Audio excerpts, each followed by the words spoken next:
अशोक खरातला महिला अत्याचार प्रकरणामधील 5व्या गुन्ह्यात आज कोर्टात हजर करणार। 5व्या गुन्ह्यामध्ये एसआयटी खरातचा ताबा घेण्याची शक्यता, तर काल 4थ्या गुन्ह्यामध्ये खरातला 30 एप्रिलपर्यंत न्यायालयीन कोठडी देण्यात आली आहे। अशोक खरात किती दिवस जंगेल ते सांगता येत नाही। प्रकाश आंबेडकरांनी व्यक्त केली आहे चिंता। राजकीय नेत्यांना वाचवण्यासाठी खरातचा जीव घेतला जाईल अशी शंका असल्याचं देखील प्रकाश आंबेडकर म्हणाले।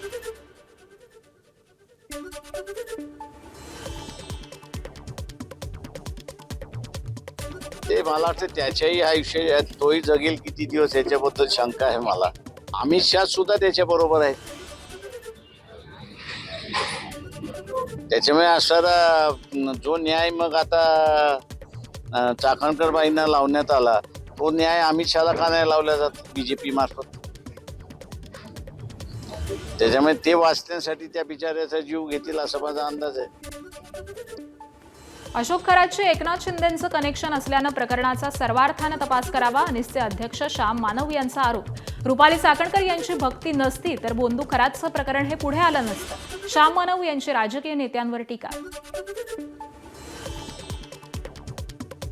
हा बाबा जर एकनाथ शिंदे यांचा बाबा नसता, दीपक केसरकरांपासून एक मंत्री त्याच्या पायावर डोकं ठेवायला गेले नसते, तर कदाचित हा बाबा कधीच एक्सपोज झाला नसता। एकनाथ शिंदेंना धडा शिकवायचा आहे, अजित दादांच्या गटाला धडा शिकवायचा आहे, आणि म्हणून हे प्रकरण पोलिसांनी उत्तम पद्धतीनं हाताळण्याची त्यांना परवानगी मिळाली असावी।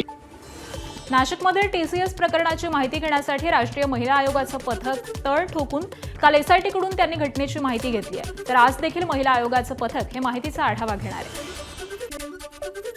नाशिकमध्ये आणखी एक कथित धर्मांतर आणि लैंगिक अत्याचार प्रकरण उघड। तरुणीला जबरदस्तीनं दारू आणि सिगारेट देत अत्याचार केल्याचा गंभीर आरोप। पीडितेच्या तक्रारीनंतर पंचवटी पोलीस ठाण्यात गुन्हा दाखल। तंजीर इनामदार असं संशयित आरोपीचं नाव आहे। गोरेगावमधील नेस्को ड्रग्ज प्रकरणातील आरोपी विनीत गेरेलानीकडून 305 ग्राम ड्रग्ज जप्त, तर विनीतच्या घरातून एमडीएमच्या 5 गोळ्या जप्त। या गोळ्यांची किंमत 20,000। आतापर्यंत 9 आरोपींना अटक। दारू पिऊन त्रास देणाऱ्या भावाचा बहिणीनंच केला खून। पतीच्या मदतीनं त्रास देणाऱ्या भावाची गळा दाबून हत्या केली। सोलापुरातल्या करमाळ्यामधील घटना आहे। शीतल केंगारे आणि राजेश केंगारे विरोधात गुन्हा दाखल, दोघांना अटक केली आहे। रत्नागिरीतील हातकंबा इथं 4 वाहनांचा अपघात। स्टीलनं भरलेल्या ट्रकची इतर वाहनांना धडक, ट्रक विहिरीमध्ये कोसळलाय। चालक जखमी, तर विस्कळीत झालेली वाहतूक पुन्हा सुरळीत। भंडाऱ्याच्या सालेभाटा गावामध्ये गो तस्कर आणि पोलिसांची झटापट। गो तस्करानं पोलिसांची कॉलर पकडून धक्काबुक्की केली। पोलिसांनी कारवाई करत 15 जनावरांची सुटका करत गो शाळेत पाठवलाय। धक्काबुक्की झाली नसल्याचं पोलिसांचं स्पष्टीकरण, तर गो तस्करांविरोधात गुन्हा दाखल।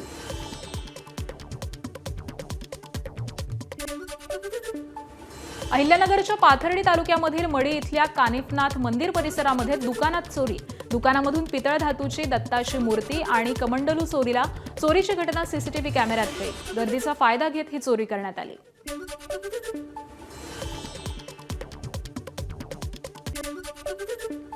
समृद्धी महामार्गावर पुन्हा खासगी बसचा अपघात। मोबाईलवरती रील बनवण्याच्या नादामध्ये बसचा अपघात झालाय। बसचे चालक आणि क्लीनर रील बनवत होते। 1.5 वर्षांच्या चिमुकल्याचा मृत्यू झालाय, तर 20 ते 25 प्रवासी जखमी।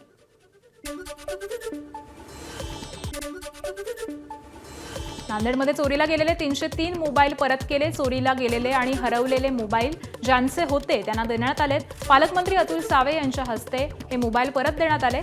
सगळे मोबाईल मिळून त्याची किंमत आहे 46 लाखांच्या वर। मुंबईतील मालाडमधील हल्दीरामच्या आउटलेटमध्ये शेवपुरीमध्ये जिवंत अळी आढळली। ग्राहकांच्या आरोग्याशी खेळ। अळी सांडल्यामुळे ग्राहकांचा संताप झालाय, तर घटनेचा व्हिडिओ सोशल मीडियावरती व्हायरल। नागरिकांकडून कठोर कारवाईची मागणी। यवतमाळमधून अल्पवयीन मुलींची परराज्यात विक्री। भाजपचे जिल्हाध्यक्ष प्रफुल्ल चव्हाण यांचा गंभीर आरोप। या प्रकरणी गंभीर दखल घेऊन सखोल चौकशी करण्याची मागणी चव्हाण यांनी केली आहे।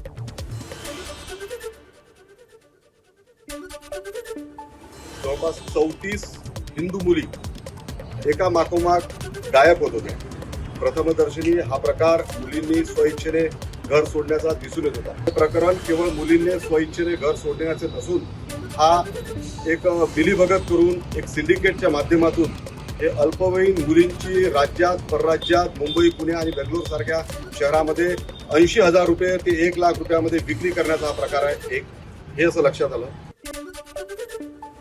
खरीप हंगामाच्या पार्श्वभूमीवर सातारा कृषी विभागाची कारवाई. विभागानं कडक कारवाई करत 8 कृषी विक्रेत्यांचे परवाने निलंबित केले. खत विक्रीमध्ये अनियमितता आणि साठा न जुळल्यामुळे ही कारवाई.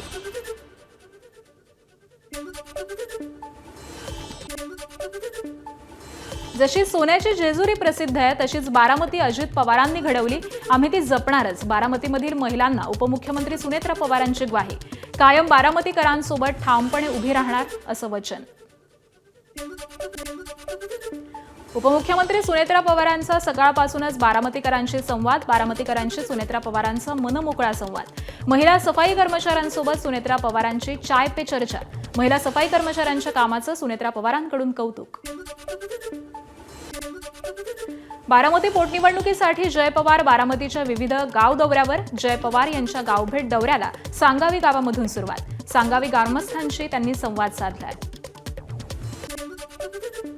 विधान परिषदेवरती संधी द्यावी. रुपाली पाटील ठोंबरे यांचे सुनेत्रा पवारांना पत्र. अजितदादा असते तर मागण्याची गरज पडत नव्हती. फेसबुकवरती पत्राची कॉपी रुपाली पाटील ठोंबरे यांनी शेअर केली आहे. लोकसभेत नारी शक्ती वंदन अधिनियम संमत झालं नाही. त्यावरून विखे पाटलांची काँग्रेस आणि उद्धव ठाकरेंच्या शिवसेनेवरती टीका. विरोधकांचं खरं रूप समोर आलं. महिला आगामी निवडणुकीमध्ये विरोधकांना धडा शिकवणार असा इशारा. काँग्रेस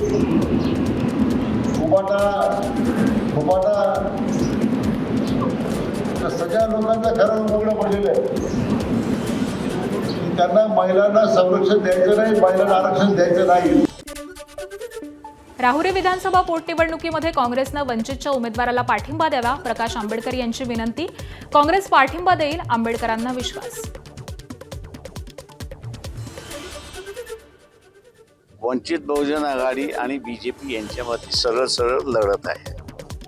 एनसीपीचा उमेदवार हा या रेसमध्ये कुठेच नाही अशी परिस्थिती आहे. बीजेपीचे असणारे 2 बळी या ठिकाणी आहेत. ते 2 बळी म्हणजे एक असणारा मुस्लिम समूह आणि दुसरा असणारा ख्रिश्चन. या दोघांना आता असणारा आमच्याशिवाय पर्याय नाही अशी असणारी परिस्थिती आहे. उपमुख्यमंत्री एकनाथ शिंदे आज रायगडच्या दौऱ्यावर. रायगडच्या तळा तालुक्यातील बोरीचा माळ इथं लक्ष्मी मातेच्या मंदिराच्या जीर्णोद्धाराच्या कार्यक्रमासाठी शिंदे उपस्थिती राहणार. एक 250 वर्षापूर्वीचा देवी लक्ष्मीनारायण मंदिर आहे. ते मंदिर आता आम्ही सर्व गावकरी मी माझी मुलं सर्व धरून हा मंदिर आता बांधलेला आहे.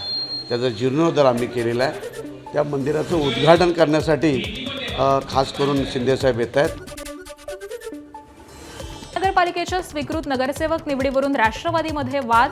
पक्षातून आपल्या नावाची शिफारस. दिगंबर जाधव यांचा दावा. मात्र गटनेते मैनुद्दीन बागवान यांचे आर्थिक व्यवहार करून नगरसेवक पद विकल्याचा जाधव यांचा आरोप आहे.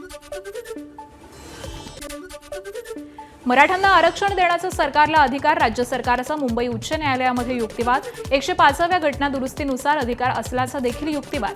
तर पुढील सुनावणी 30 एप्रिलपर्यंत तहकूब. मुंबई पुणे दरम्यानच्या मिसिंग लिंकचं काम 30 एप्रिलपर्यंत पूर्ण होणार. 2 दिवसामध्ये मिसिंग लिंकवरील चाचण्यांना सुरुवात. महाराष्ट्र राज्य रस्ते विकास महामंडळ घेणार वजनासंबंधीच्या चाचण्या. तर मे महिन्यामध्ये लोकार्पण होण्याची शक्यता. खोपोली कुसगाव दरम्यानच्या 13 किलोमीटरच्या नव्या मार्गिकेचं काम पूर्ण. यंदा जिल्हा परिषदेकडून शिक्षकांच्या बदल्या होणार नाहीयेत. आगामी जनगणनेच्या कामामुळे राज्य सरकारचा निर्णय. जनगणनेमध्ये खंड पडू नये आणि मनुष्यबळ उपलब्ध राहावं यासाठी निर्णय. नारी शक्ती वंदन विधेयकाची हत्या तुम्ही केली. पंतप्रधान मोदींनी देशाची माफी मागावी. खासदार संजय राऊतांची मागणी. काँग्रेस मुक्त भारत म्हणणारे मोदी फक्त काँग्रेसचंच नाव घेत असल्याचा टोला लगावलाय.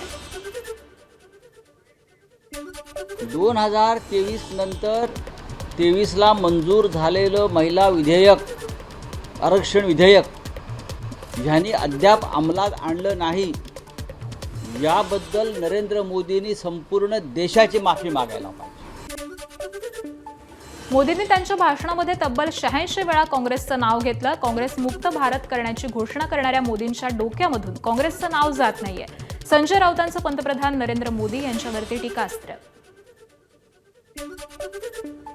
ये वही कांग्रेस है जिसने जनधन, आधार, मोबाइल, स्त्री शक्ति का विरोध किया. कांग्रेस ने डिजिटल पेमेंट्स का विरोध किया. कांग्रेस ने जीएसटी का विरोध किया. कांग्रेस ने सामान्य वर्ग के गरीबों को आरक्षण का विरोध किया. कांग्रेस ने ट्रिपल तलाक के विरुद्ध कानून का विरोध किया. कांग्रेस ने आर्टिकल 370 हटाने का विरोध किया. हमारे कालच्या भाषणामध्ये मोदींच्या 86 वेळा काँग्रेसचा उल्लेख होता. 86 वेळा. ते काँग्रेसमुक्त भारत करायला निघायला होते. त्यांच्या डोक्यातून काँग्रेस अद्याप गेलेले नाही. 11 वर्षामध्ये, 12 वर्षामध्ये. हे मोदी कळत नकळत सांगतायत की काँग्रेसशिवाय या देशाला नेतृत्व कोणी देऊ शकत नाही. हे मोदी वारंवार हे सिद्ध करतात त्यांच्या कृतीतून. भाजपला त्यांच्या नेत्यांची लोकसभेमधील जागा सुरक्षित करायची आहे. नेत्यांच्या जागा महिलांसाठी आरक्षित झाल्यास नेत्यांची जागा जाणार आणि त्यासाठी लोकसभेच्या जागा वाढवण्याचा डाव. खासदार संजय राऊतांचा आरोप. 543 जागा जर दिल्या तर कदाचित भारतीय जनता पक्षातले जे थोर पुरुष मंडळी आहेत त्यांच्या जागा महिला राखीव होतील. त्या थोर पुरुषांच्या जागांचा बचाव करण्यासाठी त्यांना 850 जागा निर्माण करायच्या आहेत. ही अत्यंत लाजिरवाणी आणि भयंकर अशी गोष्ट. रायगडच्या माणगाव उपजिल्हा रुग्णालयात खासगी डॉक्टर संपावर. स्पेशालिटी ओपीडी सेवा बंद. ग्रामीण रुग्णांचे हाल. 33 लाख रुपयांहून अधिक मानधन रखडल्यामुळे डॉक्टरांचं आंदोलन. अहिल्यानगर जिल्ह्यामध्ये 45 वर्षीय हर्षदा चौधरी या महिलेचा उष्माघातानं मृत्यू झाल्याची शक्यता. पारनेर तालुक्यामधील ढवळपुरीजवळ माळवाळी इथली घटना आहे. दुपारच्या वेळेस जनावरांच्यासाठी चारा काढत असताना शेतामध्येच त्यांचा मृत्यू झाला. यंदा राज्यावरती अल निनोचं संकट. पाऊस कमी पडण्याचा अंदाज. उजनी धरणामध्ये असलेलं पाणी काटकसरीनं वापरा. पालकमंत्री जयकुमार गोरे यांचं आवाहन. यंदा उन्हाच्या एकच आवर्तन देण्याचाही निर्णय झालाय. अल निनोचं संकट आपल्या महाराष्ट्रावर आहे या संदर्भात पूर्वीच शासनानं कल्पना दिलेली आहे. उजनीमध्ये आता पुरेसा पाणीसाठा आहे. आपल्या सगळ्यांना माहिती आहे की पहिलं आवर्तन झालंय, दुसऱ्या आवर्तनाचं पण चालू आहे. मुंबईत एक आठवडा 5% पाणी कपात. मुंबईमधील जलबोगद्याच्या दुरुस्ती आणि देखभालीचं काम हाती. 20 ते 27 एप्रिल दरम्यान पाणी पुरवठ्यामध्ये 5% कपात. सिंधुदुर्गात पुढील 4 दिवसांमध्ये हलक्या स्वरूपाच्या पावसाची शक्यता. हवामान खात्याचा अंदाज. त्यामुळे आंबा काजूवरती परिणाम होण्याची शक्यता. तर काढलेला शेतमाल सुरक्षित ठेवण्याचं प्रशासनाचं शेतकऱ्यांना आवाहन. धुळ्याच्या साक्री तालुक्यामधील मच्छिम पट्ट्यामध्ये आदिवासी महिलांनी मशरूमची शेती केली आहे. लाखो रुपयांचं उत्पन्न मिळवलं. जीवशास्त्राचे प्राध्यापक गौतम गांगुर्डे यांच्या मार्गदर्शनाखाली महिलांनी ऑयस्टर मशरूमचं उत्पादन घेतलंय.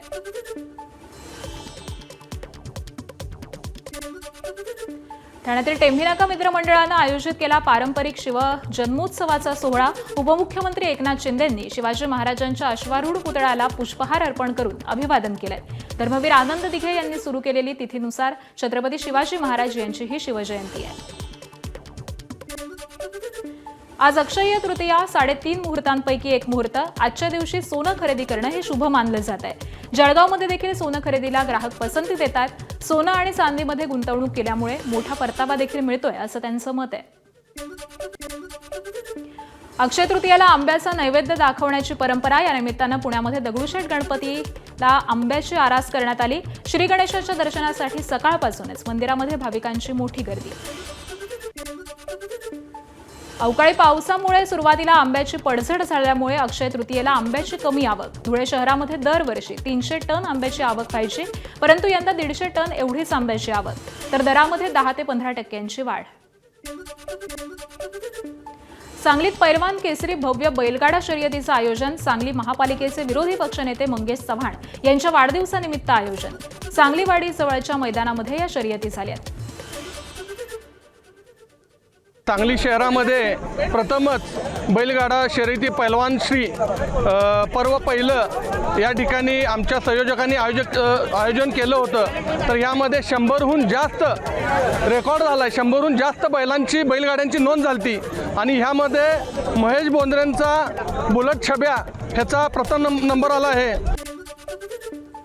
खानदेशातील पहिल्या आखाजी महोत्सव जळगाव जिल्ह्यातील अमळनेरमध्ये उत्साहात पूर्ण झाला. आखाजीसाठी प्रसिद्ध झोका खेळणं, खापरावरती पुरणपोळी तयार करणं, उखाणे घेणं, पारंपरिक वेशभूषा या स्पर्धांचं आयोजन. महिलांचा मोठ्या संख्येनं सहभाग, तर मान्यवरांची देखील उपस्थिती. जळगाव क्रिकेट लीग स्पर्धेचा जलसंपदा मंत्री गिरीश महाजन यांच्या हस्ते शुभारंभ. गिरीश महाजन यांची फलंदाजी करत क्रिकेटच्या मैदानामध्ये फटकेबाजी. शिवसेनेचे आमदार किशोर पाटील, भाजपचे आमदार मंगेश चव्हाण यांनी देखील क्रिकेट खेळण्याचा आनंद घेतलाय. विदर्भ केसरीचा मानकरी वाशिमचा विजय शिंदे, तर महिला गटामधून नागपूर जिल्ह्याची डबल केसरी कल्याणी मोहारे यांनी बाजी मारली. दोघांचाही चांदीची गदा देऊन गौरव. महसूल मंत्री चंद्रशेखर बावनकुळे, नवनीत राणा यांची उपस्थिती. अमरावतीच्या परतवाड्यामध्ये ही स्पर्धा पार पडली आहे. रत्नागिरीमधील हातखंबा इथं 4 वाहनांचा अपघात. स्टीलनं भरलेल्या ट्रकची इतर वाहनांना धडक. ट्रक विहिरीमध्ये कोसळलाय. चालक जखमी, तर विस्कळीत झालेली वाहतूक पुन्हा सुरळीत. मीरा भाईंदरमधील काशीमीरा घोडबंदरमध्ये पेट्रोल डिझेल माफियाचा सुळसुळाट. काशीगाव पोलिसांकडून डिझेलने भरलेले साधारण 50 कॅन जप्त. अधिक नफा मिळवण्यासाठी पेट्रोल डिझेलची चोरी करून साठेबाजी करण्यात आली. बीडमध्ये घरगुती गॅस सिलेंडरसह व्यावसायिक सिलेंडरचा पुरवठा आज देखील विस्कळीत. मागील 2 दिवसांपासून गॅस एजन्सीसह गोडाऊन बाहेर नो स्टॉकचा फलक लागलेत. नियमानुसार सिलेंडर बुक करून देखील ग्राहकांना सिलेंडर मिळत नसल्यामुळे रोष व्यक्त. हॉर्मुझमध्ये 3 जहाजांवरती हल्ला, त्यामध्ये 2 भारतीय जहाजं. इराकमधून तेल घेऊन निघालेल्या जहाजांचा हॉर्मुझच्या सामुद्रधुनीमध्ये ही सामुद्रधुनी ओलांडण्याचा प्रयत्न होता. गोळीबारामुळे माघारी जाण्याची वेळ आली. सुदैवानं यात कुठलीही जीवितहानी नाही. हल्ला झालेल्या 2 जहाजांपैकी एका भारतीय जहाजाच्या कॅप्टनकडून इराणी नौदलाला हल्ला थांबवण्याची विनंती. ऑडिओ क्लिप समोर. हॉर्मुझ ओलांडण्याची परवानगी असताना देखील हल्ला होत असल्यामुळे तक्रार इराणच्या सेपा नेव्हीला करण्यात आल्याचा हा व्हिडिओ आहे. भारतीय जहाजांवरती झालेल्या गोळीबारानंतर भारताकडून इराणच्या राजदूतांना समन्स. घटनेचा तीव्र निषेध. हल्ल्याबाबत गंभीर चिंता व्यक्त, तर चिंता इराणमधील अधिकाऱ्यांपर्यंत पोहोचवण्याचं राजदूतांचं आश्वासन. अमेरिकेकडून बंदरांच्या नाकेबंदीमुळे हॉर्मुझची सामुद्रधुनी बंदच. इराणच्या संसदेचे अध्यक्ष मोहम्मद घलिबाफ यांची माहिती. हॉर्मुझच्या सामुद्रधुनीवरती इराणचंच संपूर्ण नियंत्रण असल्याचा पुनरुच्चार. अमेरिका इराण चर्चेच्या दुसऱ्या फेरीची पाकिस्तानमध्ये तयारी सुरू. उद्या दोन्ही देशांमध्ये पुन्हा चर्चेची शक्यता. इस्लामाबाद आणि रावळपिंडीमध्ये तयारी, तर पहिल्या फेरीपेक्षा दुसऱ्या फेरीसाठी सुरक्षेच्या जादा उपाययोजना आहेत. रावळपिंडीमध्ये 10,000 जवान तैनात. शांतता करार झाला नाही तर शस्त्रसंधीला मुदतवाढ नाही. अमेरिकेचे अध्यक्ष डोनाल्ड ट्रम्प यांचं वक्तव्य. बुधवारपर्यंत शांतता करार न झाल्यास इराणवरती पुन्हा बॉम्बवर्षाव करू, असाही इशारा. इराणच्या बंदरांची नाकेबंदी देखील करण्याचं वक्तव्य. इराणशी समझोता होतो की नाही हे आज कळेल. अमेरिकेचे अध्यक्ष डोनाल्ड ट्रम्प यांचं वक्तव्य. शस्त्रसंधी संपण्यापूर्वी घेतलेल्या बैठकीनंतर ट्रम्प यांचं वक्तव्य. तर उपाध्यक्ष जेडी व्हान्स, मार्को रुबियो आणि पीट हेक्सेत देखील या बैठकीमध्ये होते. शस्त्रसंधी सुरू असताना देखील इस्रायलमध्ये निदर्शनं कायम. पंतप्रधान नेत्यानाहू विरोधामध्ये इस्रायलमध्ये निदर्शनं. हायफामध्ये लोक रस्त्यावरती. नेत्यानाहू विरोधामध्ये घोषणाही. तर इराणच्या मीडियाकडून निदर्शनांचे व्हिडिओ जारी.